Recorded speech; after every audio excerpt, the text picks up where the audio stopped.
Welcome, class of 2014.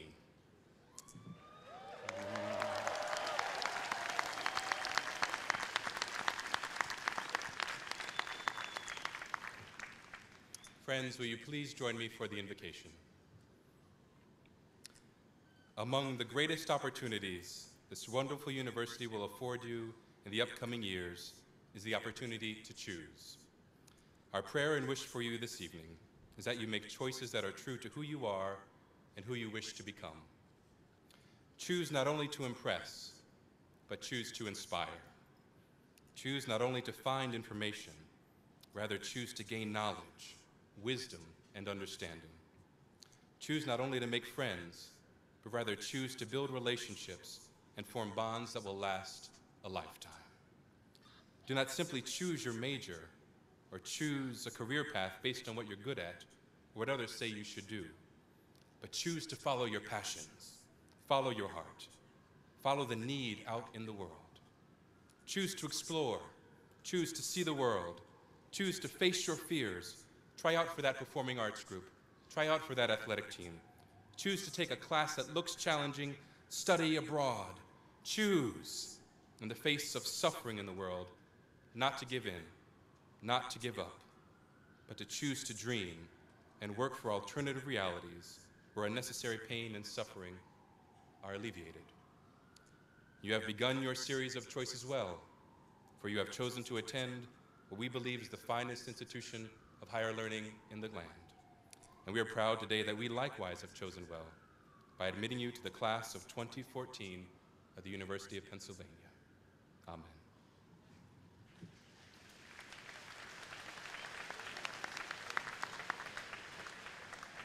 You may be seated.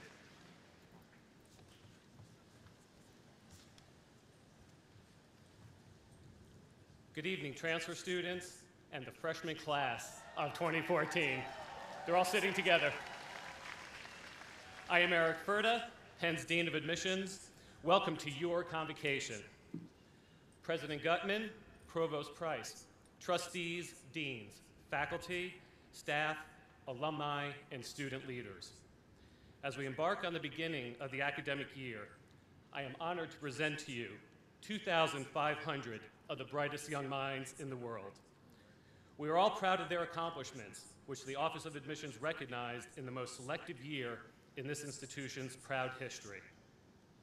Like their families who said goodbye to them last week, or maybe they're still in the audience, it is time for the admissions office to let go so they can begin their own Penn journey. President Gutmann, on this evening, September 7, 2010, in front of Majestic College Hall, I proudly pass this Penn Relay's red and blue baton and this class full of promise into your caring hands.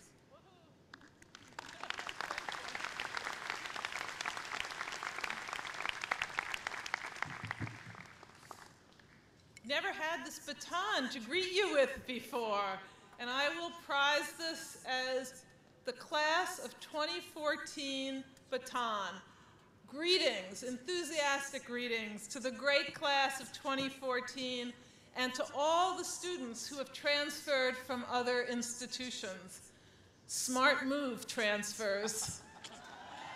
Welcome all to the University of Pennsylvania. It is my pleasure and honor to address you in front of College Hall, one of Penn's finest and oldest buildings. Over the past 137 years, generations of students have walked its corridors, learned in its classrooms, and occasionally napped in its shadow. Yes, napped. Despite what you may have heard, students here do sleep. Knitting up the raveled sleeve of care, as Shakespeare put it, is just as necessary as hitting up the well-stocked stacks of Van Pelt. Remember, you need your sleep. This evening, you officially join those many generations of Penn students. And together we celebrate more than your admission to the School of Nursing,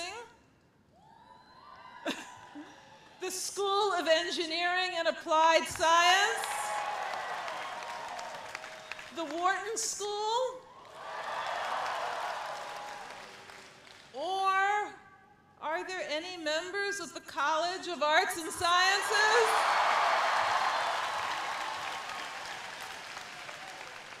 Together, we celebrate your bright beginning as a proud member of the united Penn community. And what a community it is. Bearers of the red and blue are 290,000 strong.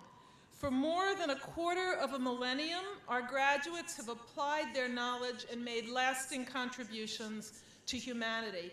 Put simply, Penn's dreamers are the world's doers. They have developed life-saving medical treatments. They have nursed the sick back to health. They have built businesses from the ground up, and they have transformed communities around the world with the products of their amazingly creative imaginations. They are Rhodes Scholars, they are Nobel laureates, they are educators and Olympians. They are actors, authors, artists, and inventors. They are poets, pioneers, and Pulitzer Prize winners. Quakers have sat on the United States Supreme Court, they have marched for civil rights, and they have walked weightlessly outside of the International Space Station. It seems that the only thing that a Penn graduate hasn't done yet is become President of the United States. But I'm sure that more than one of you is equal to this task. We will just have to wait a few more years. Yet less than a year ago, you were working on your application and wondering whether you would stand out in the most crowded field in Penn's history. 26,938 of your peers applied for admission with you. Staring at a blinking cursor, you asked yourself, why Penn? You started to answer, you deleted the answer, and you started over. You took a break. Maybe you bemoaned your plight in a status update. And then you started over again. Why Penn? Yes, it's a tough question. And because you answered it for us, I'm going to answer it for you. Why Penn? Here's my answer. Because we want you to pursue your passion and combine it with purpose. Your dedication to learning is part of what drew you here and part of what we found so appealing about you. Now you have the precious opportunity both to explore broadly and to focus intensely on what matters most to you. I love hearing stories of students who combine their passion with purpose. One of my favorite examples is the Hydrus bottle. Tired of buying water and wasting plastic, 2 graduates of the class of 2009 invented a reusable, fillable, filtered water bottle. Today, the product is on shelves all over the country and the world, and sales are helping fund the construction of sorely needed water distribution systems in Cameroon. If any of you forgot that this is the year of water at Penn, think of how expansive just conceiving of new ways of delivering water is. You don't have to imagine it. 2 Penn graduates have already done well and done good by creating the Hydrus bottle. Of course, not all of you know what you want to do and how to make it happen from the moment you set foot on campus. So why Penn? Because you've demonstrated great potential and we're prepared to help you fulfill it. Your classes will be challenging. Your professors will demand your best work, and they will be happiest when you succeed. And they will help you succeed. If you have a question, ask it. Don't hesitate. A prudent question, as Francis Bacon said, is one half wisdom. So let me ask the prudent question again. Why Penn? Because here you will put knowledge to work for humanity.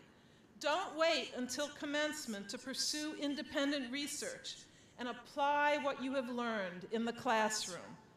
Visit our Center for Undergraduate Research and Fellowship, lovingly known as CURF. Members of the Penn community flock to CURF. The center's staff will help you identify opportunities to do research alongside our world-renowned faculty. Get involved in West Philadelphia. Check out Civic House, the Fox Leadership Center, and the Netter Center for Community Partnerships. Each year, thousands of Penn students display what our founder, Benjamin Franklin, considered true merit. And I quote, "An inclination joined with an ability to serve humankind." Whether you get involved in our neighborhood, in our nation, or around the world, you uphold the aim of this great university. Putting knowledge into practice for the good of our neighbors and humankind. Many of the Penn dreamers I mentioned earlier sat where you sit tonight, and not so long ago. Like you, they filled out applications and waited patiently for the news of their acceptance. Unlike you, they couldn't friend anyone until they got to campus. But once here, they followed their passions. They asked for expert advice when they needed it, and they put their knowledge into practice. I'll leave you with one final example. Dr. William Pepper. He received both his undergraduate degree and his medical degree from Penn, and he became a professor at our medical school in 1874. 7 years later, he was unanimously elected to lead Penn. Over the course of his 13-year tenure, he oversaw the addition of 4 schools, increased the number of faculty more than 5-fold, and more than doubled the number of Penn students. What do you think? Pretty productive for a guy without internet access. Dr. Pepper not only transformed Penn into a modern research university, but he was also instrumental in founding several other educational institutions in Philadelphia, including the Philadelphia Free Library. He put his knowledge into practice throughout our community. And today, if you visit the Free Library's main branch on, where else, the Benjamin Franklin Parkway, you will see a beautiful bronze memorial to Shakespeare. Its black marble base inscribed with 2 lines from Jacques' famous monologue in As You Like It. All the world's a stage, and all the men and women merely players. Why Penn? Because here, new scenery, new cast members, and new plots await you. The role you play is limited only by your imagination. You are here this evening because we believe that you are capable of doing great things. All the world's a stage, and your curtain is rising. Get used to the bright lights, and welcome to the University of Pennsylvania. Thank you. Thank you.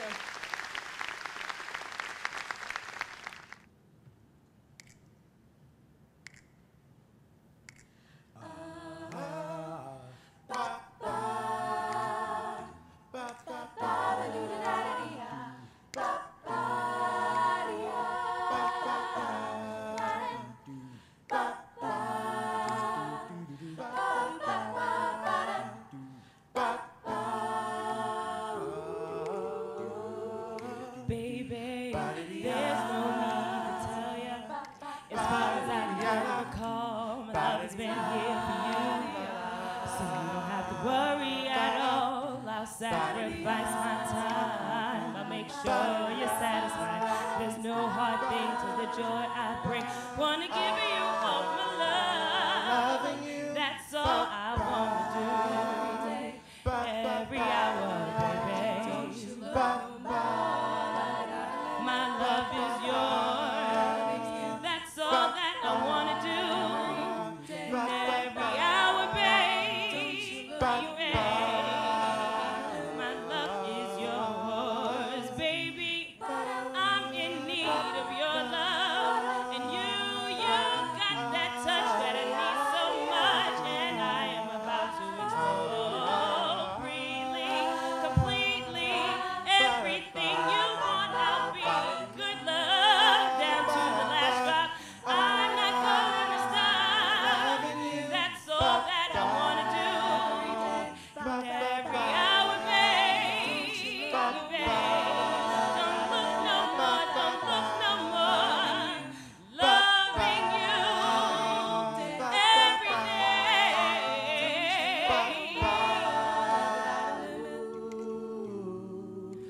Loving you is all I wanna do.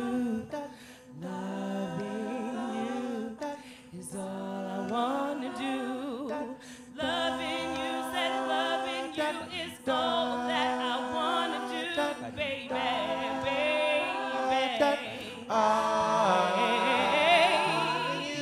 I'm loving you every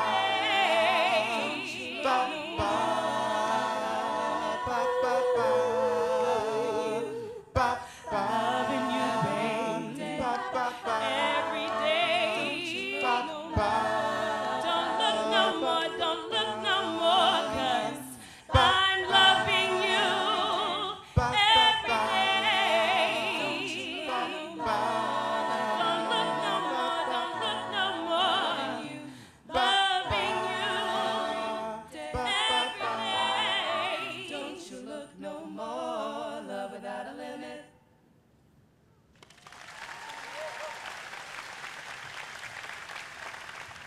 As Provost, it is my pleasure to welcome you to Penn. Tomorrow you begin your undergraduate studies. Tonight, you can relax. You've met your roommates, you've unpacked your bags, and chosen your classes. You've visited a dining hall, and you've explored the campus, if only a little. Now, if you have a good memory of your previous visits to campus, or a keen eye for detail, you may have noticed what's missing here on College Green.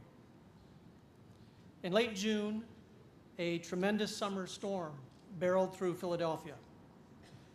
A number of trees on campus were damaged, including a significant one that was just to my left. Every morning, I looked out my window, just over there, at this 114-year-old tree, Penn's largest and most majestic American elm.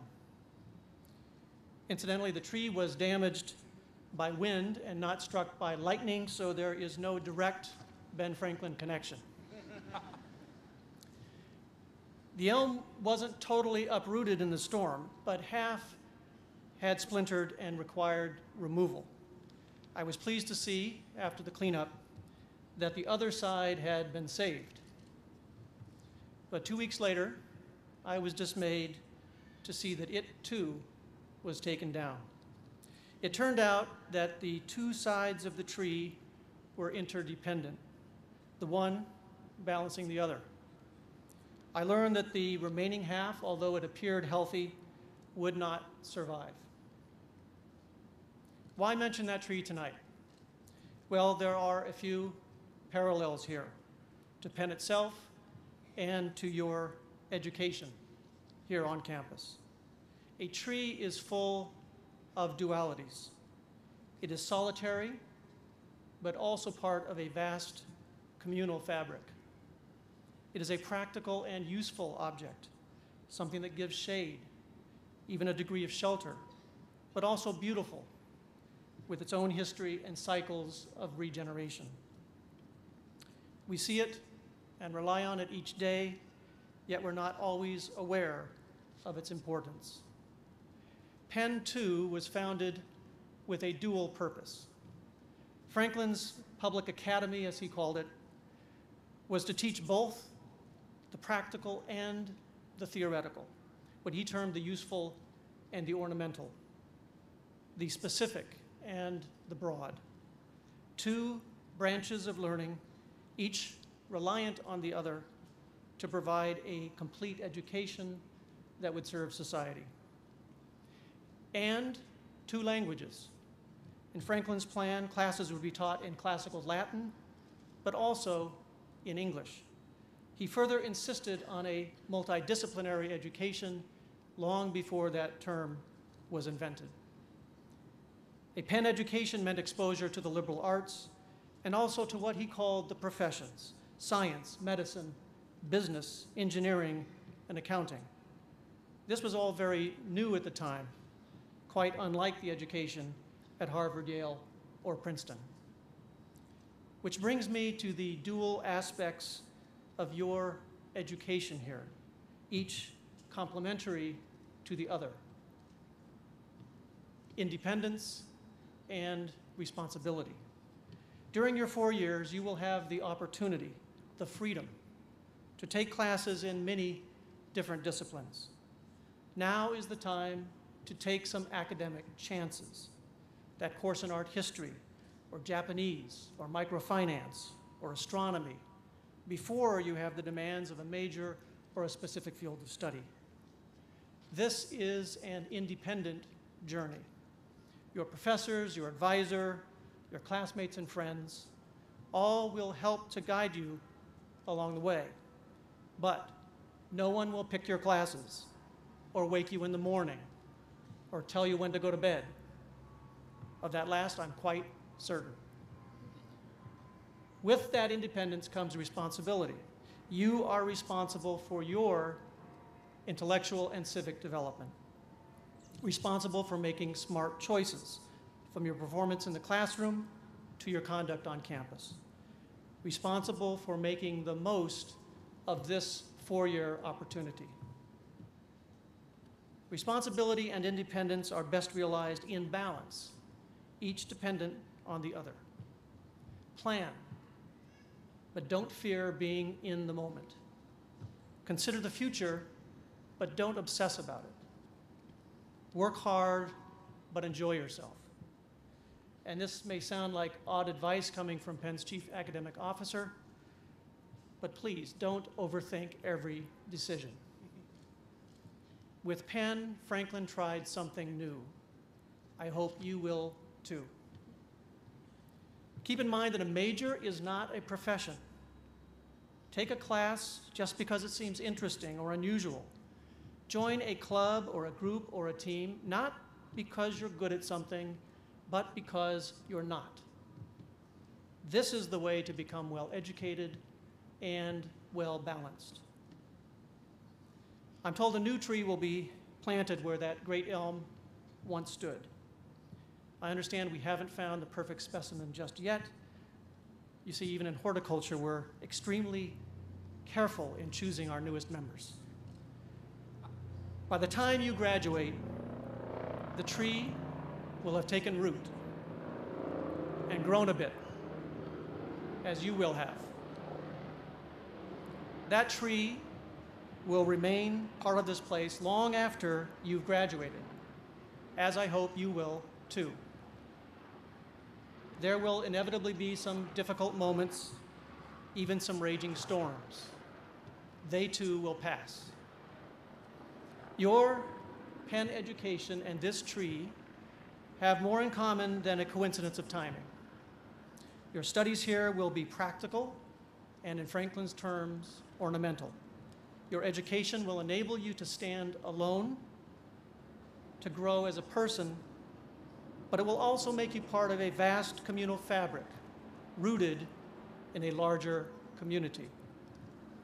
In the coming years, rushing to and from class, you will cross College Green countless times. On occasion, I hope you take just a second to stop and simply look around, to appreciate this wonderful place, this leafy urban campus, nourished and grown over centuries by fertile minds like your own. I wish you the very best and welcome you to the great class of 2014.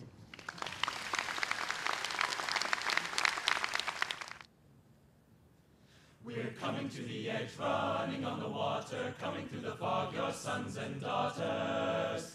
Let the river run, let all the dreamers wake the nation. Come, the new Jerusalem. Silver cities rise, the morning lights, the streets that lead them, and sirens call them on with a song. It's asking for the taking, trembling, shaking. Oh, my heart is aching. We're coming to the edge, running on the water, coming through the fog, your sons and daughters. We, the great and small, stand on a star and blaze a trail of desire through the darkening dawn. It's asking for the taking. Come run with me now, the sky is glowing, you never even seen in the eyes of a lover. My heart is aching.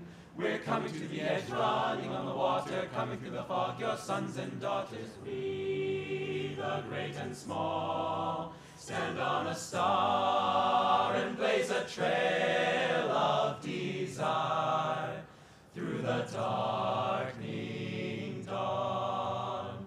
It's asking for the taking, trembling, shaking. Oh, my heart is aching. We're coming to the edge, running on the water, coming through the fog, your sons and daughters. Let the river run, let all the dreamers wake the nation. Come, the new Jerusalem.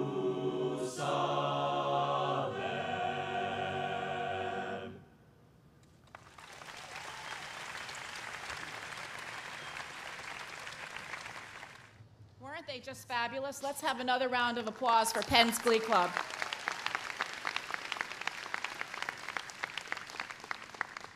On behalf of the more than 250,000 Penn alumni located all across the globe, I extend a warm welcome to each of you. We congratulate you on all you have already accomplished to earn a place in this amazing class of 2014, and we look forward with eager anticipation to what you will achieve in the years ahead. Whether you are in nursing, engineering, Wharton, or the college, you will be following in awesome footsteps. Penn alumni are leaders in every field, from Nobel laureates to the inventor of the cheese doodle, and that's true. Even recent classes, Abdi Farah, class of '09, was just named America's next great artist. Josh Bennett, who just graduated in May, released his first single, and it's already top of the charts just 2 weeks after it came out. If you want to have some fun in a spare moment, look up Penn alumni on Wikipedia. You will be amazed at the long list of graduates who have achieved eminence in their fields. And someday, we know you will be among them. As the president of Penn Alumni, I have the privilege on Ivy Day of presenting graduating seniors with Student Alumni Awards. These awards are given to students who've made the most impact on Penn and the community during their undergraduate years. One of this past year's seniors, upon receiving his award, noted that when he arrived on campus, like you as a freshman, he had a choice. He could be a renter or an owner. At first, I didn't know what he meant, but he went on to say that no one in the history of mankind had ever washed a rental car. Now, I don't know for sure if that's true, but his point was that when he came to campus, he made the decision that he was going to own Penn, make it his own, and take shared responsibility. I would encourage you to do the same. Take advantage of all that Penn has to offer on campus and off. Take classes in subjects you're not familiar with. Partake in extracurricular activities, and if you don't find something you're interested, start it yourself. If you find something you can make better, go do it. Go to Franklin Field and the Palestra. Throw toast at football games. Cheer our Quaker teams, and yes, you can go to the men's teams as well as the women's teams, but go to volleyball and lacrosse and field hockey and soccer. That Penn spirit really goes a long way. And remember, your connection to Penn is not just the 4 years you will spend in West Philadelphia. It's very possible that the person sitting right next to you tonight or the person you meet in class tomorrow will be somebody that you will know for the rest of your lives. Decades after I left Penn, I still have lunch every single month with my Hill Hall suite mates who we met during freshman orientation. Long after your, yeah, go Hill. Long after your formal education ends, Penn will remain the center of your intellectual life. You will bleed red and blue, and you will enjoy it. Founded by Ben Franklin in 1740, Penn is a place steeped in tradition. One of the deepest held of these traditions is the commitment of Penn alumni to their alma mater. They are truly the foundation of this great university, and I mean that literally. In buildings and walkways all over campus, you will notice ivy stones, pieces of bedrock inscribed with a class year. You will place your own ivy stone on campus when you graduate, as hundreds of classes have done before you, a small physical token of your presence here. But the impact of our alumni is so much greater than brick and mortar. Penn alumni are passionate about our university. We love hearing that this is the best class to ever enter Penn, even if it means that we couldn't get in today. And Penn, I know we say the polls don't matter, but number 5 in U.S. News and World Report, come on, that is awesome. The reputation Penn enjoys under the dynamic leadership of Dr. Gutmann and our amazing deans would not be possible without the tireless commitment of our alumni who give so generously of their time and resources. Our alumni love to come back to campus and share their insights with students. Penn alumni are a great source for career advice, and when the time comes, take advantage of this tremendous network. Alumni support our athletic teams and our cultural institutions, attending events with great enthusiasm. Often inspired by the aid they themselves received as students, Penn alumni have provided thousands of scholarships to make sure that the most talented students can attend Penn.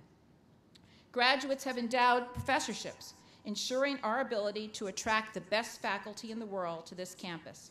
It is a virtuous circle. The best students want the best faculty, and the best faculty want the brightest students. Penn alumni help make this happen. As you embark on your own transformative journey, know that Penn's alumni community will be there to support you and encourage you every step of the way. You have made a lifelong commitment to Penn, and we promise you that the Penn alumni community will make a lifelong commitment back. You are part of the Penn tradition, and your experience starts here and now. Good luck to each of you. You're going to have the time of your lives.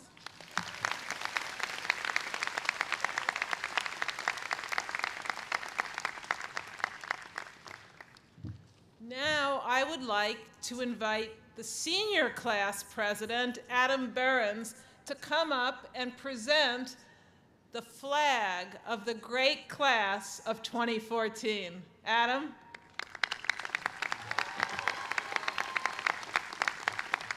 This flag will be present at all official university ceremonies and alumni gatherings. Adam, great. Let's hear it for the senior class president.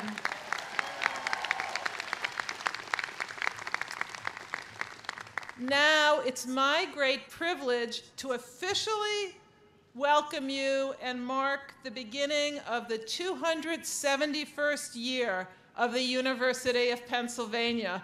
Let's hear it for Penn.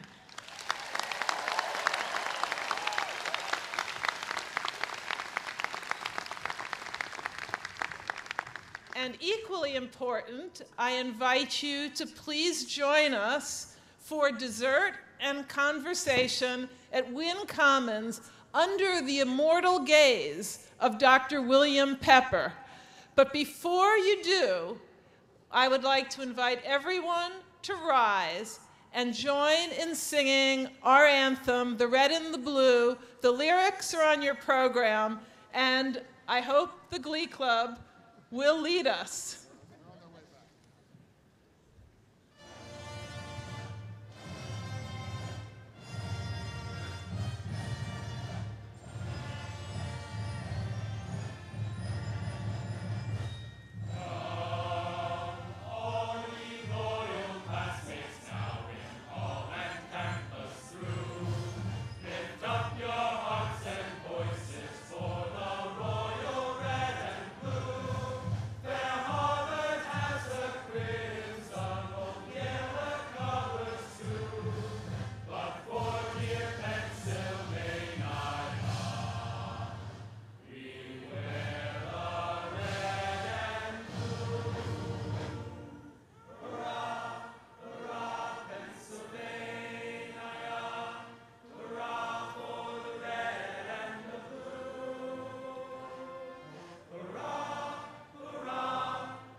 Let's hear it for the band and the Glee Club once again.